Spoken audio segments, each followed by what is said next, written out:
Hey, bro. I was just browsing my 23andMe profile. Got a while back.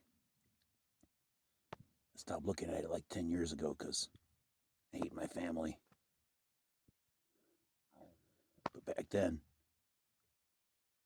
I had 0.08% Angolan West African DNA.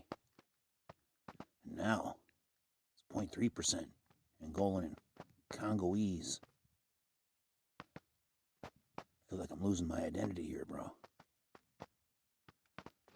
Do they test for Sasquatch DNA?